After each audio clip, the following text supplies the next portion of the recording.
மாமா சரியோ தப்போ கீர்த்திக்கு அவளுக்கு எதுவும் இல்லைங்கிற ஒரு நினைப்பு வந்துருச்சு. அத போக்குற கடமை உங்களுக்கு இருக்கு.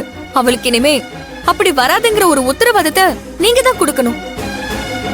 அப்படி ஒரு உத்தரவாதத்தை கொடுத்து வீட்டுக்கு கூப்பிடுங்க.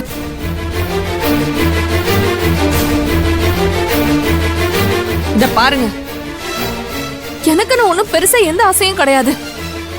நீங்க என் சொல்ற பேச்ச கேட்டு நடக்கணும். எனக்கும் என் குழந்தைக்கும் என்னெல்லாம் வேணுமோ அது எல்லாத்தையும் நீங்க தான் செஞ்சு கொடுக்கணும். சும்மா அக்கா தம்பி தங்கச்சின்னு குடும்பத்தை பத்தி மட்டுமே யோசிச்சுக்கிட்டு இப்படியே பணத்தெல்லாம் அவங்களுக்கு செலவு பண்ணிக்கிட்டு இப்படி கடன் ஆகி நிக்கிறீங்கல்ல, அந்த மாதிரி எல்லாம் இல்லாம இனிமே எனக்கணும் என் குழந்தைக்கணும் யோசிச்சு என்ன கேட்காம நீங்க யாருக்குமே எந்த செலவும் பண்ணக்கூடாது.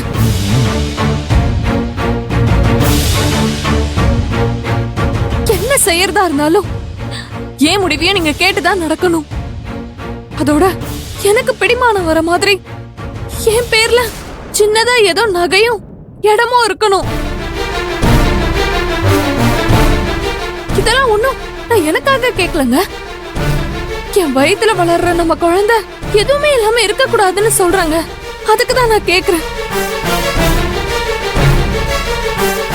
Super super. பாத்தியா செல்வி, இவ பேசுறத பாத்தியா? இவ மனசுல நான் இந்த குடும்பத்தை எல்லாம் கை கழுவிட்டு ஒட்டு மொத்தமா நான் இவ பின்னாடி போகணும். இதுக்குதான் இப்படி ஒரு நாடகம். இங்க பாரு, இப்போ சொல்றேன், எனக்கு உன்னை விட என் குடும்பம், அக்கா தம்பி தங்கச்சிங்க எல்லாரும் தான் முக்கியம்.